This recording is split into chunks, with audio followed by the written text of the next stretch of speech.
He kōna I purangi tēnei nā te reo irirangi o Aotearoa.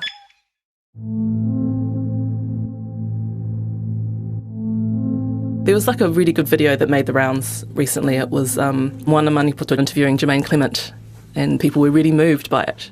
This is writer Zealand Uighur talking about a video clip she saw recently on social media. It had Flight of the Conchords star Jermaine Clement in it, but it wasn't comedy. No, it was more personal. When I was a kid with my grandma, she would take us, and we had a few marae we'd visit, and sometimes she would just say, "We're going to visit your auntie," and then you might be in the car for 5 hours going somewhere up north. And then we go to family reunions, which I loved as a kid, actually. Much te reo around then? Kaore. Not really. My grandma didn't speak Māori. She was of the generation that would be punished at school if she's, that was her first language, but,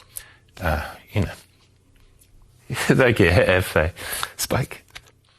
For Zealand Uighur, that clip brought to mind the Uighur Muslims and the horrendous treatment so many are suffering in China. Like, imagine all our Jermaines, all our Taikas, all our Moana Maniputas, they're all in a concentration camp.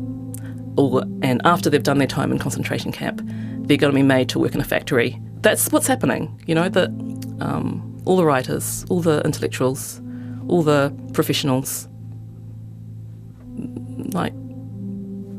it's nothing to do with terrorism or state security. It's a really specific genocide campaign to extinguish the culture of an indigenous people. Xinjiang, a vast region of mountains and deserts in the northwest of China, is 6 times the size of New Zealand. China doesn't want the world to see Xinjiang up close, to see the crackdown it calls an answer to terrorism. The BBC has seen new, detailed satellite analysis of dozens of suspected camps across Xinjiang. What appears to be the largest imprisonment of people on the basis of religion since the Holocaust. Wow, look at this. It's like a city. A brother, cousin, mother or friend is missing, sometimes for years. Xinjiang is home to the Uighurs. These are Turkic people, quite different from the Han Chinese, who make up more than 90% of China's population. Different language, different culture, and we have religious beliefs. It's Muslim, Islam. And they look quite different from Han Chinese too. Yes, yeah. Absolutely, yeah. So if anyone sees me in the face and I'm saying I'm Chinese, but no one really believes that. Yeah. Yeah. This is a young man we're calling Sam. He's a New Zealand resident, but of course Sam is not his real name. We've disguised his voice too. Even here in New Zealand, he doesn't feel safe. So that's why I'm not using any Chinese social medias, apps and anything, because that data security is one of the most important things for me to protect my privacy. I cannot feel really safe because last time I had one interview, just after that interview I received a phone call from Embassy of China in New Zealand, and it really frightened me, like somebody is monitoring me even in New Zealand. You see, it's like a lack of safety here, even for me.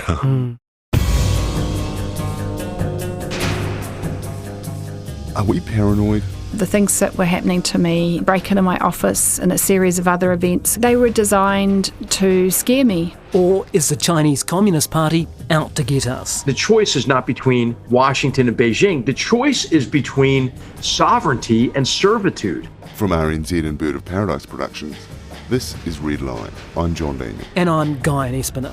In this 4-part series, we're asking, can New Zealand continue to walk the thin red line between what some see as an evil empire? We know that they are slaves. We also know that they're being used to harvest organs. But others see as our greatest economic opportunity and the centre of a new world order.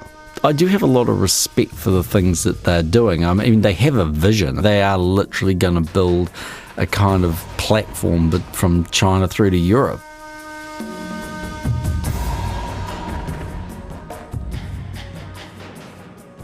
I met with Sam in early 2021. I'd spent a couple of months talking with Amnesty International, seeing if we could speak with New Zealand Uighurs, but most were simply too afraid to talk.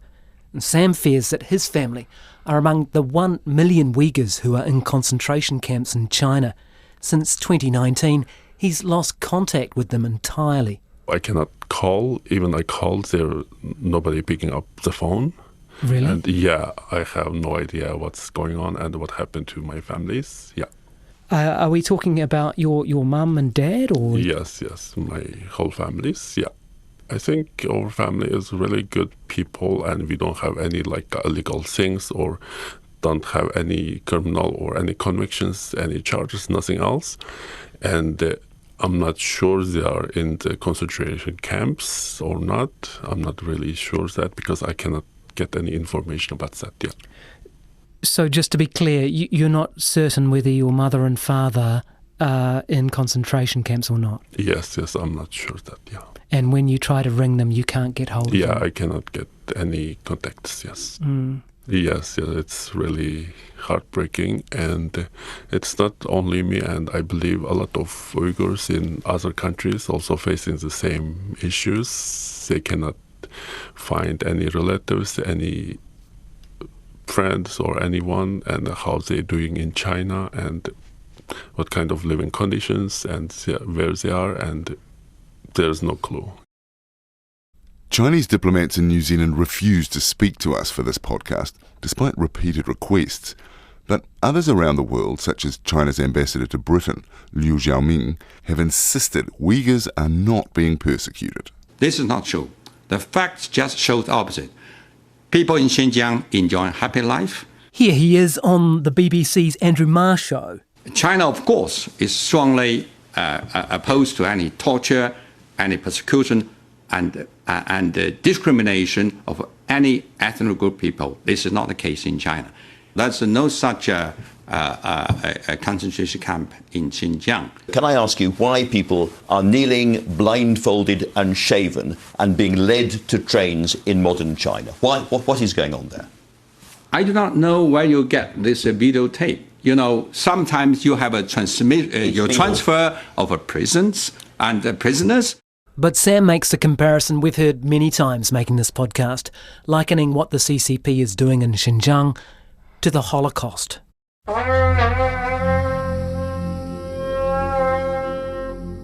What's happening in China, in Xinjiang region, is just like that Nazi Germans doing in that World War. So they just take people to that concentration camps without any reason and without any charges.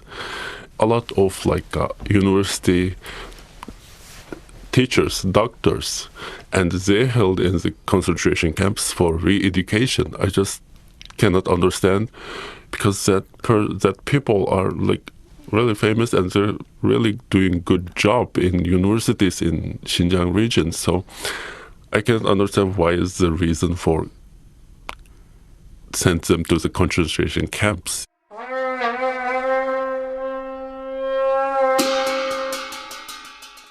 China expert Anne-Marie Brady believes comparisons with Nazi Germany are valid. It definitely has parallels with how the Nazis treated the Jews.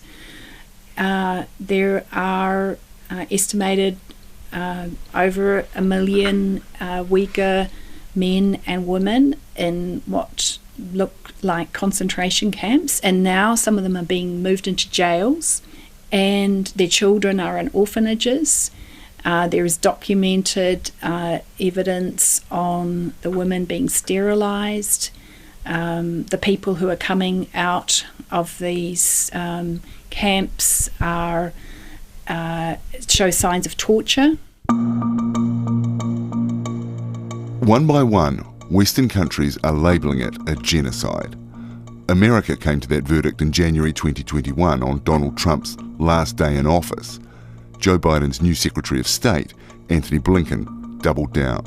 On the Uyghurs, I think we're very much in agreement. And the forcing men, women, and children into concentration camps, trying to, in effect, re-educate them to be adherents to the ideology of the Chinese Communist Party, all of that speaks to an effort to commit genocide. And in April, Britain followed suit, passing a motion in Parliament.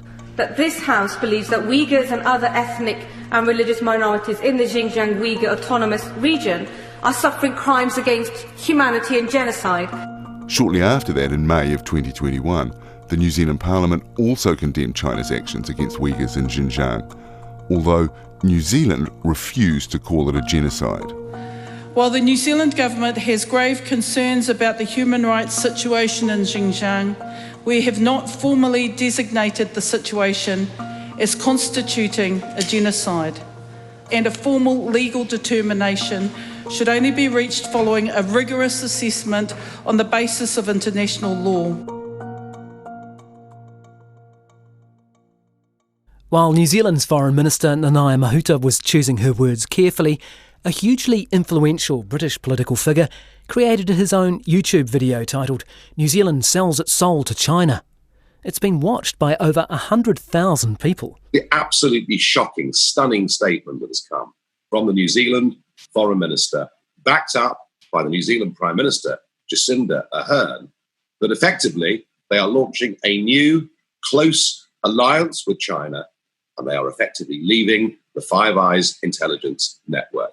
We have just lost one of our closest and oldest allies in the world because they're now completely in the hands of the Chinese Communist Party. Pick up the truck. That's Nigel Farage. Yes, the Brexit champion Nigel Farage, same one. Yeah, who's so up to speed on this he doesn't know the name of our Prime Minister, Jacinda Ardern. I mean, I'm all for weighing different viewpoints, but the day we take foreign policy insights from Nigel Farage, the United Front aren't the only ones pushing misinformation.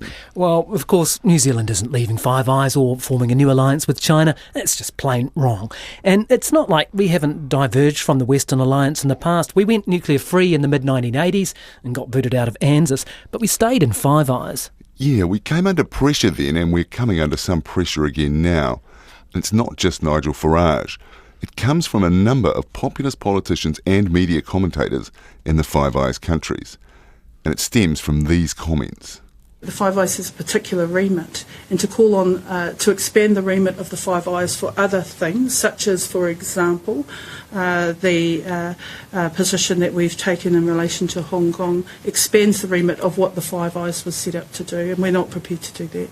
That's Nanaia Mahuta again, making the point that the Five Eyes alliance is an intelligence-sharing relationship, not some sort of agreement for a shared foreign policy. And she was making this point in the media conference after her long-awaited first major speech on China in April of 2021. Much of Mahuta's speech focused on how close the two countries have become, but there was a mild rebuke. There are some things on which New Zealand and China do not, cannot, and will not agree.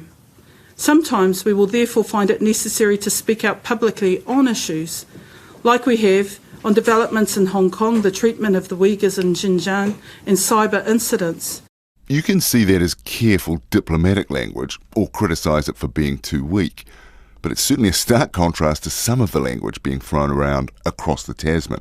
Welcome back. One of Australia's most powerful national security leaders is sounding the alarm over a war with China. The chances of a war involving Australia and China are only rising, according to former Defence Minister Chris Pyne. Not a cyber war, but a real one. Do you share that view? I don't think it should be discounted. I think China has been very clear about reunification. Australia's always worn that badge, I think, with quite a lot of honour, that they're the sheriff of the South. And their ongoing membership of ANZUS has always meant that they've been the sort of Southern Hemisphere focal point for US policy. Remember, John Key was Prime Minister in the decade New Zealand and China got really close. And because he's out of office now, he's free to talk, and that makes him a very valuable voice in this series. Key says Australia's relationship with China is now in a bad place, and he's concerned that could drift across the Tasman. Show me an example of where you ice someone out and you have a better relationship and you're more influential. Don't think you can point to one of those. We can all have friends we never talk to again, but by last time I looked, you don't have much influence in their life after that. Secondly, really, are we going to cut off our biggest market? So I guess my point is just, what's the counterfactual? The counterfactual is we turn our back on our largest market and we say, we don't like you anymore. We don't like what you're doing in a couple of areas. So I tell you what, knock your socks off, go and buy all those dairy products from Ireland and Holland. You're starting to get won over by Key again, aren't you? Just like you were in EP 2. Well, he is persuasive, but it's also an authentic voice. There's no guile in it. From the get-go, he said it's a commercial relationship with China. And if you're thinking it, he knows you're thinking it. Some people will say, oh, God, the guy's just an investment banker through and through. That's all he's sort of thinking about is money, doesn't care about anything else. And all I'd say to you is I'm not an idiot, But I do think that New Zealand companies and New Zealand employees and New Zealand consumers have massively benefited from this relationship. I don't think we've done that by selling our soul. I think we've continued to stand up for the things we believe in. And I do think that it would be easy for us to drift into the place where the others are at. By others, he means Australia and the US and their trade wars with China over the past year or so. So, sure, he's certainly confident, I'll give him that. Virtually all the other Western leaders and former leaders, including all his old centre-right mates, are very dark on China. I know. I put that to him. To circle back to where we began this, which was you talking about how a lot of other leaders and former leaders of countries that you respect, traditional allies, are saying are dirty on China. Do you catch yourself every Do I think I'm right? Yeah. No, that's the obvious question. Yeah. No, I do think I'm right and I think history will prove me to be right. As I said to you, I'm not going to change my view because all of a sudden a bunch of leaders that I used to hang around with who thought China were good now all of a sudden think they're not so good. Now, maybe they're right, maybe they are, but I don't believe they are. And I think that any more than I think that people who think that capitalism is no longer a good idea or democracy will fail or all technology is bad or that Mark Zuckerberg lies in bed at night dreaming about how he can, understand you even better than you can understand yourself for nefarious reasons. I mean, I don't know. I just don't believe those things. I'm not a sort of, kind of silver tinfoil hat conspiracy kind of guy. I think that they are what they are. They are a big country that used to have the largest economy in the world that spent, centuries really on ice. There are many things, but a global force for evil is not one of them in my view.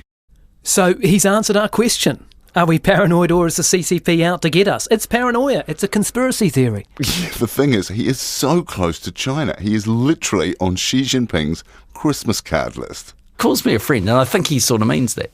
So you're a friend of Xi Jinping? Well, I mean, I don't want to overstate things. He might take me off his Christmas card list, but he does send one every year. And he's still using that relationship to further his business interests. He told you the story. So it was late last year, and I do some work for Comcast, and we own Universal. We own NBC Universal, biggest broadcaster in the world. So we are building a Universal theme park in Beijing. We're building the equivalent of Universal Orlando in Beijing. It's amazing. And anyway, it's billions and billions of dollars. So anyway, we have Chinese partners, and Brian Roberts, who's the chair and CEO of Comcast, wanted to go and see Xi Jinping. So I said, fine, we'll see if we can set up. And we set up the meeting. He said, yeah, no problems, come along. And anyway, we go along. We're in the great hall of the people, and it's very much like the old days of being Prime Minister. You're in the waiting room, exactly the same waiting room I was in when I was Prime Minister. And I walk in there, and we're walking along. Brian and I are walking together, and there's this massive media pack outside the door of where the president is. And I turned to him and I said, must be someone important in there because they'll be waiting for him to come out. And he goes, all right. And then they go, Prime Minister, come in, but so I wander in. And turned out, of course, it was for me. Sorry, at one level I have a personal relationship that he certainly calls up all the media. And the front page of I think it was all the Chinese newspapers was door still open for Key. It was quite a nice headline, actually. I mean, that is pretty incredible. He's out of office, but can still get the sort of access that most current leaders of far bigger countries couldn't hope to get to one of the most powerful people on the planet. And isn't that how the CCP's influence game works? They flatter influential people and reward them for seeing the world their way. Well, I guess like so much in this story, it comes down to perception. Intelligence officers are people who smell flowers and then go looking for the funeral. Rhys Ball is a former SIS intelligence officer who now lectures on security studies at Massey University. He's quoting former CIA boss John McLaughlin there. They're trained and most of the time are required to look for trouble. And quite often they get in trouble themselves if they don't find it. So intelligence officers are kind of professional cynics. They're looking for things that aren't necessarily displayed overtly. So it is easy to be cynical about China because we don't really understand the way they operate. There's such a big gap in language and culture. At the same time, if it's your responsibility to protect the country, you can't afford to be naive. So have they infiltrated New Zealand's political systems? Again, that would be one of their target areas. Now, you've seen examples of what has happened in Australia where there is clear evidence of that infiltration. And this is what intelligence organisations or countries or states do. They will recruit people who are already within these target organisations in order to get them to provide the intelligence or the secret reports or the information or ideas or policy directions in which countries are going to take, which have an influence on their own sort of country or have an impact. And it's about knowing in advance what a country is sort of thinking. And if you can't recruit someone who's already there, then you look to infiltrate someone and facilitate sort of movements so that you can, to use the intelligence terminology, penetrate an organisation or an entity. So again, there are suggestions that sort of New Zealand hasn't been immune from this sort of activity carried out. This is Jian. Yeah. How absolutely. worried were you about that? I mean, on the face of it did look fairly suspicious, didn't it? Well, it generated some significant teeth sucking on my part, I would suggest. And again, why? Well, if it walks like a duck, talks like a duck, looks like a duck, then, chances are it is a duck.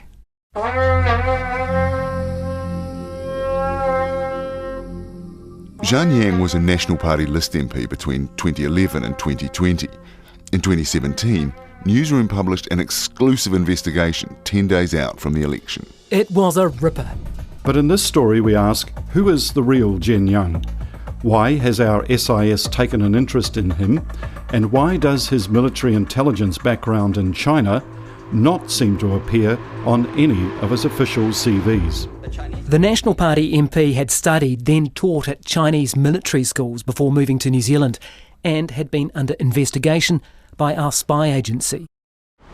So you're following me? Yes, we've been trying to talk to you for 3 days. Sorry, I have no comment.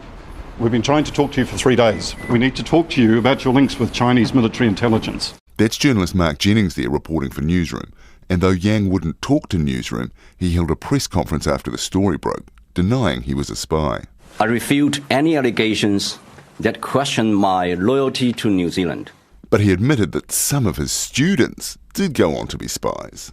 If you define those cadets or students as spies, yes, then I was teaching spies. For Financial Times journalist Jamil Andolini, who worked on that story with Newsroom, it raised serious questions. It really astonished me to find that someone who had spent 15 years in China's military intelligence establishment, not only in Parliament, but he was also at one point on the Select Committee for Foreign Affairs, Defence and Trade, which is just sort of mind-boggling when you think about it. Interestingly, like almost all of the major stories about CCP influence in New Zealand, it started with Anne-Marie Brady, or at least she says it did. I certainly don't go around asking journalists who their sources are, but quite unprompted, Professor Brady brought it up with me, saying that in the course of her research, she discovered the details of Jian Yang's past and went to the media. When I first started realising that what I'd discovered in this research paper, it's called the Magic Weapons paper, was well above and beyond what an academic could handle, and we definitely did not want to wait 3 years for academic publication. The first journalist I talked to, I asked him how old was he, and he was a bit surprised. It's because I wanted to know, did he live through the Cold War era? It was Mark Jennings. He told me his age, and I said, okay, I can talk to you. So, is that important? Does the fact that the source of the story was once again ultimately Anne-Marie Brady, does that diminish it at all? No, not at all. I mean, Mark Jennings is an excellent journalist. This was a bloody good story. I wish I'd got it. But it is interesting that most of these roads lead back to Professor Brady. Right, so now you're the one asking the interesting questions. Maybe I'm getting paranoid. No, I guess it's important for two reasons.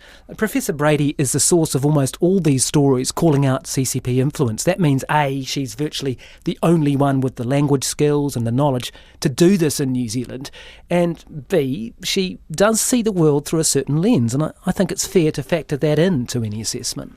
Yeah, but most importantly, was Xinjiang a spy? You're not going to get the answer talking to him. He wouldn't talk to Newsroom, and he's avoided the media for years on this. Yeah, Q&A reporter Fenna Owen spent 2 years trying to talk to him. After another unanswered interview request to young Jian in early June, I decided it was time to go to his office in Auckland. I wondered whether he would be around in the next few days. I'm not sure, but I think you can write to him. Yes, I've written to him. I've been writing to him for 2 years. So Xinjiang won't talk, but his former boss will. Did John Key have a spy in his ranks? So I reckon that bit's nonsense. So, I know obviously intimately, all of the details of the claims and counterclaims, and all I can tell you is that I spent more than enough time to look at every detail of that, and I don't believe there is any basis for that claim. And I say that with some quite authority. Not only was John Key Prime Minister and leader of the National Party, he was also the minister in charge of the SIS at the time. Key says Xinjiang was quite open with the party about his background. He was quite upfront with us, so that was the first point. There was no mystery or gotcha moment there, right? I don't want to speak ill of him as an MP because he was a really good MP, but honestly, if he's a spy, he's the least inquisitive spy I ever met. I mean, it wasn't obvious to me he was pumping me for information or wanting to get access to something else. I mean, he is a member of the Chinese community, and they do lots of community events. They mix with lots of people. Do Chinese donors give money to all political parties? Absolutely they do. Why do they do that? It's partly their culture. But don't you do it for influence? No, I think they they probably come out of a system where the government is amazingly powerful and influential, right? The argument used to be, this is what Pansy Wong used to say to me, was that a lot of people that were of Chinese ethnicity didn't vote at all because they were always worried that the government would know how they voted. And it was just part of their psyche. It wasn't because they had any evidence to point to that. They'd come from an authoritarian regime. They'd come from, yeah. And so my point really is that I think, are you asking me whether you think Chinese people believe that the government is massively influential, and so therefore if you are a friend of the government then that's a good thing? They probably do think that.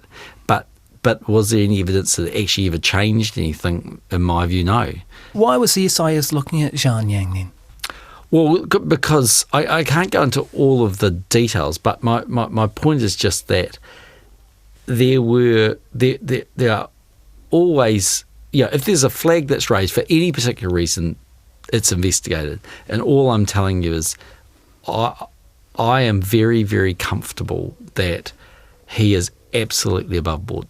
Ultimately, Key claims that as Prime Minister and SIS Minister, there's no way he would have let a CCP spy remain in the National Party ranks. You would make a fair assumption, wouldn't you, that unless I was completely sleeping in the 18 hours a day I was in the office, that I would have asked questions, looked at things, sought answers, wanted clarification, wanted to understand everything, and I'm very comfortable with the decisions I made, and I would continue to make them. So, do you buy that? I don't think it's good enough to ask us just to take it on trust. National have a lot to lose. Key saying he wouldn't have been a very good spy because he wasn't very inquisitive is laughable. Either John Key doesn't know the first thing about spying, or he's turning it into a joke. Obviously, we've asked our intelligence services for information on Xinjiang through Official Information Act requests, but we've been turned down. Yeah, the SIS won't even say whether or not they have any information on him. Well, if they haven't, they've been asleep at the wheel. I think we do need to know if our government was penetrated by a Chinese spy, and I really struggle with understanding why the media haven't been given more by the intelligence services. If he is innocent, you'd think Xinjiang would be keen to have the information released because that suspicion still lingers, even though he retired from politics at the 2020 election. There's an intriguing footnote to this saga.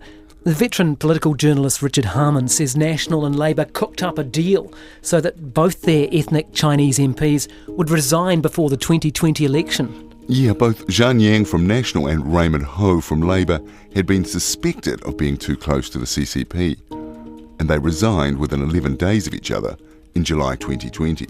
Anne-Marie Brady has long been concerned that National and Labour are selecting CCP-aligned MPs, and she told them that at the Select Committee inquiry into foreign interference in New Zealand politics. What you are doing time and again is engaging with CCP United Front organisations, and you are selecting candidates who are active in United Front work organisations. And it's not only Anne-Marie Brady saying this. The kinds of people who rise through the ranks and are seen as valuable by the two main parties are people who are effective fundraisers as opposed to effective advocates for community interests. You've seen Chinese politicians on both sides of the aisle essentially being like the money bag men for those two main parties. But in what sense have they advanced the interests of Asian migrants in this country? They have not. What have they done for the actual people? They have done nothing. This is Zeming Mok lamenting the quality of Chinese politicians in New Zealand. It's embarrassing, and it's like it really diminishes the mana of those politicians in our eyes. We see them, running around being the translator for Xi Jinping, or raking in the cash through whatever community groups they've set up, but not doing the things that they know we need them to do for the communities. It's embarrassing. We expect a little better because, Chinese people are meant to be high achievers. And so we see these, Chinese politicians being real mediocre. We tried to speak to former Labour MP Raymond Ho. He never replied. The government's only current ethnic Chinese MP, Nacy Chen, said, "Go and speak to the Foreign Minister Nanaia Mahuta." We went to Mahuta. She said, "Speak to the Prime Minister." We went to the Prime Minister's office. They said, "We'll tell Mahuta to do the interview." And she still refused. But one government MP has spoken out. I'm concerned that there appears to be 1 million Uighur being imprisoned in what they call education camps, but essentially used as slaves to pick cotton. The world has seen this before, and we outlawed it. This is Labour MP Louisa Wall. She has some cover here. She's one of 2 New Zealand MPs, one from Labour, one from National, who are part of the International Parliamentary Alliance on China. It's a network of more than 200 MPs and former MPs from 20 parliaments around the world. Louisa Wall thinks New Zealand should be doing much more to counter the slave labour trade from Xinjiang. What the UK and Canada have done is they've got modern slavery acts, and they want to ensure the corporates who are taking those raw materials actually ensuring that the production of those raw materials comply with the Modern Slavery Act.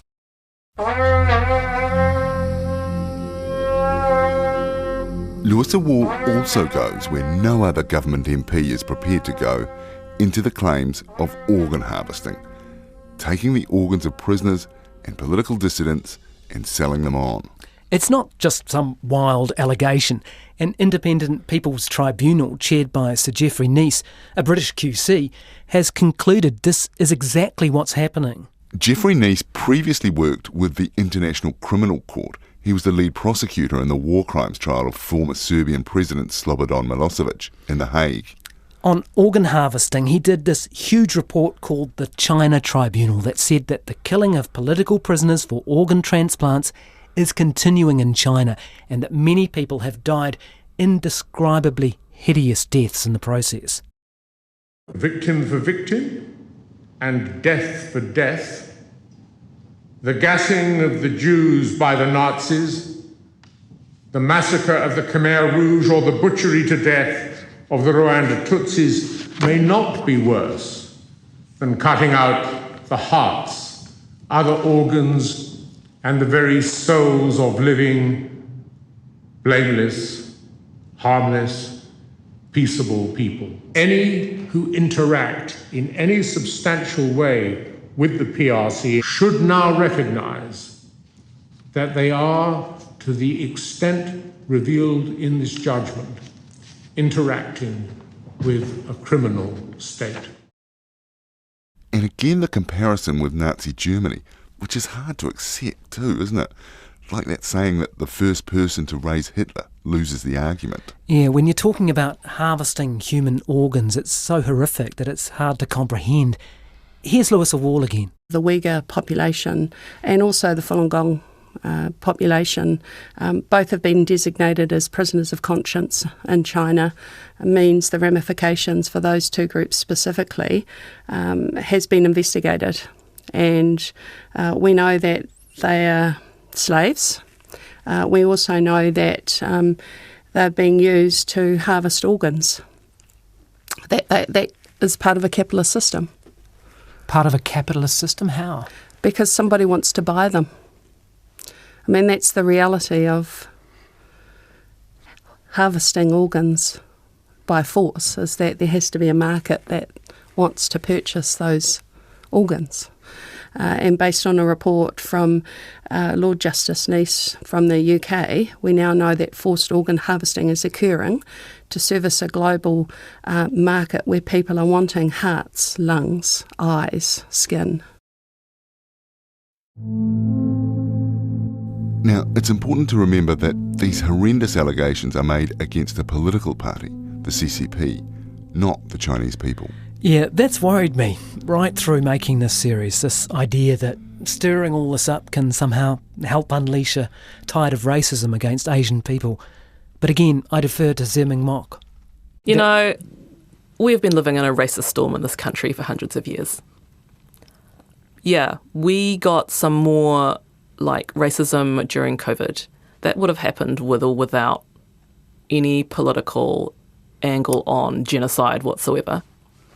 You know, people will use any excuse. That's not an excuse for us to not do the right thing. It's kind of cowardly, you know, like for us as Chinese people.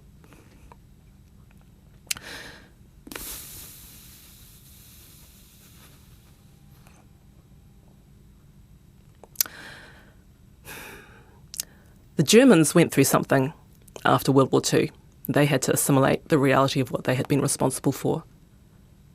Chinese people need to deal with that too. Han Chinese. It's a big ask. Hardly anyone's ready for that, you know? Chinese people in this country, even to the extent that they're political, that they're woke, they're left, they want to be aligned with the good guys. They want to talk about colonization, how we all suffered under colonization. Like, they want to align themselves with the decolonial left. We have to also accept that there is Han supremacy going on. There's a genocide happening in our names for our culture, using our language. The fact that's happening is really hurtful.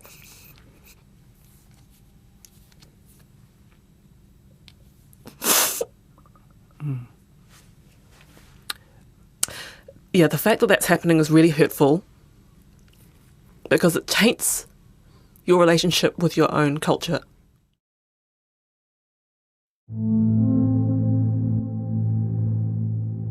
That's a personal reckoning. But what about New Zealanders with no connection to China? What do we do? Open our eyes, I guess. Wake up to the dangers of the CCP. That's what the dissidents have been telling us all along. That was their message that they were trying to take to Wellington that day when two of them died in the car crash. Yeah, wake up, but without tipping into paranoia, because that's another very real danger. I think we've seen that there was no Chinese state conspiracy behind that crash. Yeah, and no evidence that the Anne-Marie Brady car tampering allegations were anything to do with China either. Although the break-ins to her house and office are a lot more suspicious and could well have been the work of someone at least affiliated to the CCP who didn't like the blowtorch she was putting on them. Those CCP influence activities are hard to spot. I guess that's why the CCP calls them magic weapons. I often felt during this series that we'd seen lots of magic weapons, but no smoking gun. In a story where everyone's motives are being questioned, there's been quite a bit of noise about what's really behind Professor Brady's views. And you put that to her. Yeah, while we were making this podcast, a lot of people asked me whether Anne-Marie Brady received any funding from American sources. The short answer is no. She does have an honorary position at the Woodrow Wilson Centre. It's a big American think tank. But she says she doesn't get any money from them. No, and I never did, except from that one 9-month period when I was living in Washington, D.C. and I was a residential fellow. Only income I have is my salary at the University of Canterbury, which is paid by New Zealand taxpayers.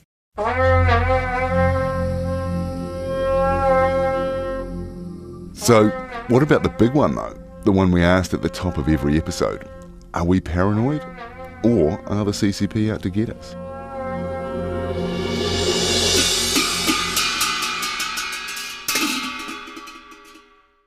Well, just because you're paranoid doesn't mean they aren't out to get you. I mean, I think the thrust of Anne-Marie Brady's theory is really important. How the CCP uses these hidden United Front groups to infiltrate politics and business and universities to try and bring people around to their way of thinking. I reckon she might take it a little far at times, but yeah, I think we really do need to watch out for that. Yeah, the United Front and those influence operations are definitely something to watch out for. Although we need to remember that intelligence work, propaganda and pushing a message that suits your country's interests, we do the same thing, and so do our allies. Yeah, you get the feeling that some of them are trying to push us off this thin red line that we're still walking between China and the West, to get us to take sides in a way that suits them but doesn't suit us. That's why we have an independent foreign policy. And look, China isn't helping itself, particularly with the terrible things that are happening in Xinjiang. It's turning public opinion around the world against them. You have to hope this isn't going to harden into a justification for conflict. That's the other kind of red line, isn't it? The diplomatic red line drawn by politicians and generals who say to the other side, you can't cross this. And then they do, and we're all in unknown territory. I guess the other thing is we need to know and learn a lot more about China. It's our biggest trading partner, and yet most of us haven't a clue about the language and the culture and the history.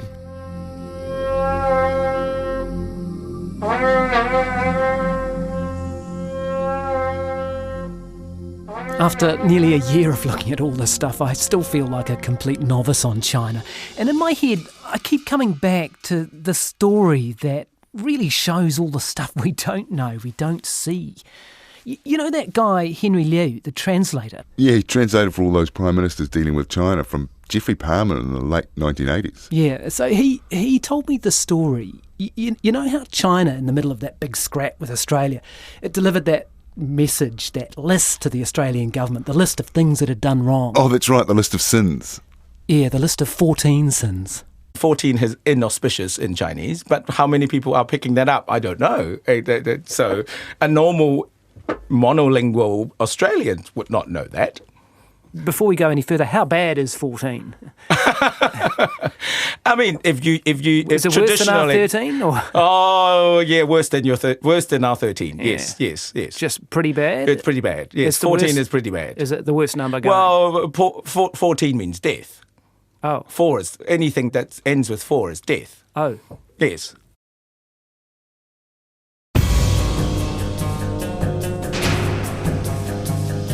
Redline is made by RNZ and Bird of Paradise Productions. It's hosted and produced by Guyon, Espiner and me, John Daniell. All RNZ podcasts are available free on Apple, Spotify, iHeart or wherever you get your podcasts. And that includes our other series, The Service, which investigates New Zealand's spy agency, the SIS, during the Cold War, and the previously untold story of a raid on the Czechoslovakian embassy in the 1980s. Our thanks to all the people who spoke to us for this series and were so generous with their time and insights, especially the Chinese dissident community in New Zealand. The sound engineer on Redline is Blair Stagpole. Producer and studio director is Justin Gregory, and our executive producers are Veronica Schmidt and Tim Watkin.